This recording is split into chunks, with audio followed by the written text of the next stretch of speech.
Mag-aalas 2 na nga ako ng madaling araw natulog. So, sobrang excited na rin. Pero, wala pang alas 5 ng umaga. Gising na yan siya. So, naligo na agad ako.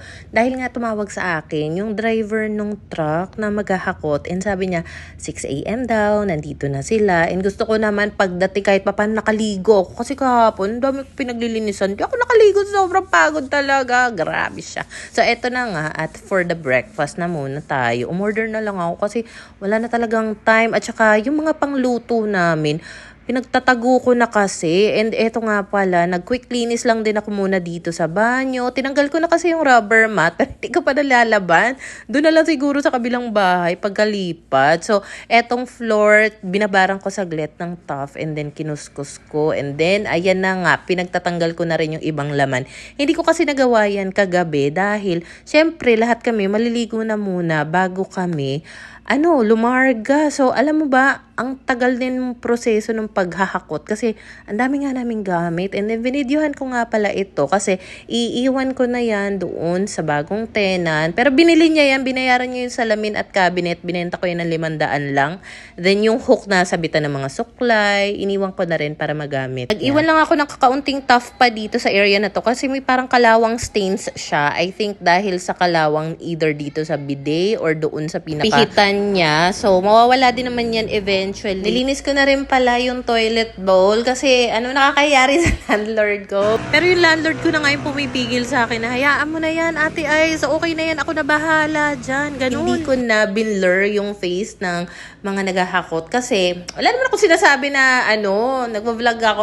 Etong si Papa, chinika na agad sa kanila nung naghahakot nga sila doon sa unit ni Papa ng gamit kasi isang truck lang supposedly talaga ang dapat na aarkilahin nga namin. Tapos, habang nag-aakyat nga sila ng gamit doon, tinanong ko yung driver, Kuya, ano sa tingin mo? Kasya ba yung gamit namin ni Papa dito sa truck mo? Noong una sabi niya, oo, kasya yan, ganyan. And in fairness, ang gagaling talaga nila magkamada ng mga gamit sa loob ng truck.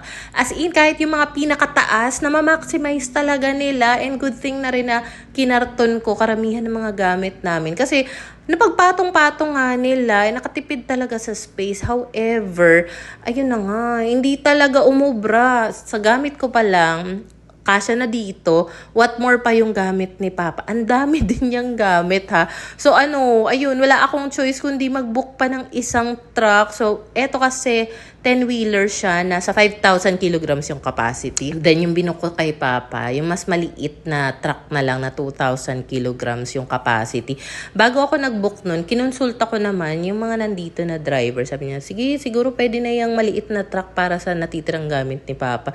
So, yun yung unexpected na expenses talaga kasi binudget ko na siya. Di ba nga, nagbenta ako ng aircon. And malaking tulong na nakapagbenta ako ng aircon dahil meron nga kaming extra pang tusto sa mga kailangang gastusin sa paghahakot dahil hindi mo talaga masasabi. Ang daming mga unexpected na gastos. Ang tulong din pala nitong wagon sa paghahakot ni Papa kasi yung ibang gamit nga, di ba, nanggaling sa unit niya which is nasa likod nitong apartment ng aming landlord.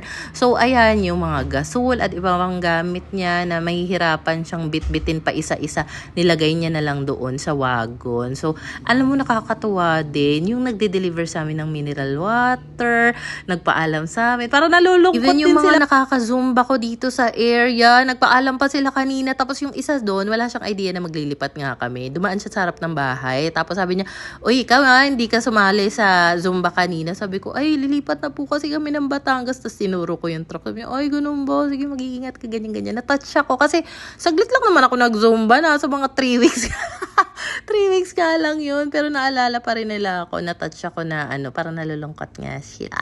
Tapos thank you nga pala sa aming katabing unit. Erica, Stephen, Chloe, and baby Erin. Ayan, meron pa nga silang paalog dito. So business kasi nila ito. And kung gusto nyo umorder ng mga ganong cute giveaways kinember Lou, maglalagay ako ng link sa comment section. So, ayan na nga. At after 1 year and 11 months, tuluyan na naming iiwan itong apartment na ito sa may Pasita. Maraming salamat dahil ang dami rin naming memories dito. Ang daming blessings na natanggap namin. Binala ko na rin pala itong mga usual na dinadala kapag maglilipat, yung mga pangpamahiin. Wala namang masamang maniwala. Pero kasi pang ilang hakot ko ng bit-bit yan. Even nung si Papa, naglilipat siya ng apartment. Pinapadala ko sa kanya.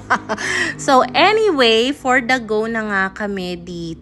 I think mga 2 hours din silang nag-load. Sobrang sipag, ang babait din itong nabook nga namin yung driver nila, yung helper. Tapos nakiligo sila doon kila Papa. Kasi grabe naman talaga, kahit ako gustong-gusto ko na maligo. Kaso yung mga damit ko nandun na sa sako, bag nandun na sa loob ng truck. Eh di magtiis ka na lang dyan talaga. Hindi kasi ako nakapagtabi ng iba pang gamit. Kasi sabi ko, dahil meron namang helper, o sige na, hindi ko napapakialaman yung paghahakot nila. Pero hindi ko talaga mapigilan yung sarili ko na wag tumulong, basta, ayun na nga, naglinis pa nga ako, di pawis na ang Mima Bells nyo.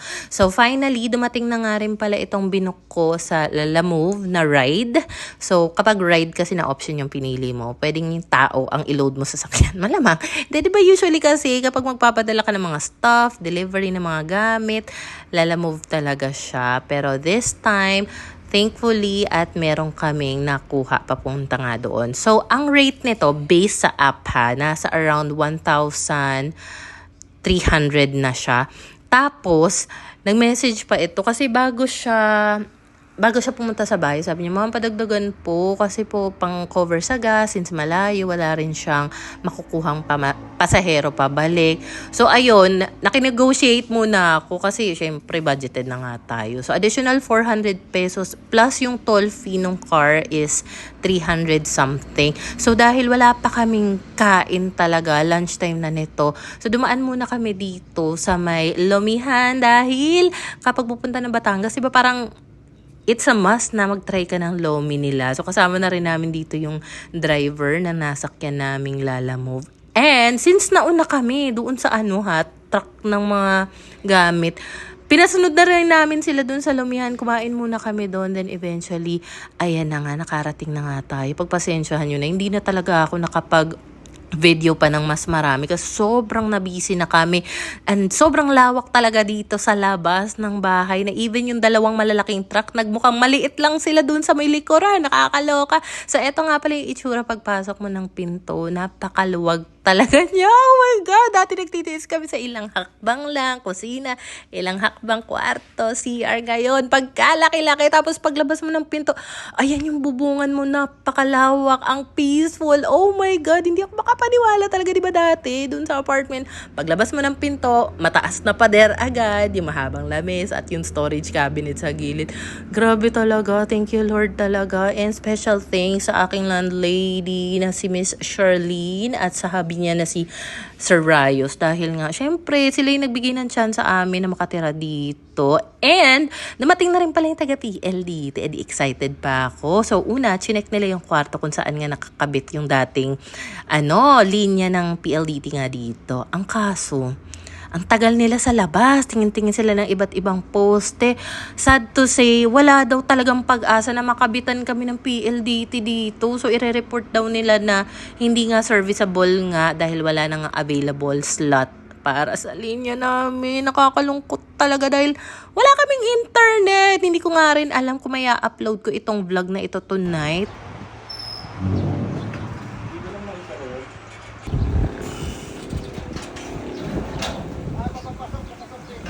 Oh my God, ang ganda dito! Oh my God! Sobrang ganda! Alam mo, hindi ko talaga mapigilan. Sobrang saya ko talaga. Ang lakas kasi ng hangin din. Ang presko sa labas. Pwede kang matulog na doon nang hindi ka kailanganin ng electric fan. So, ito nga pala yung kwarto na gagamitin ni Papa. Ayan lang muna for today. Baka hindi ako makapag-upload kapag hinabaan ko pa to.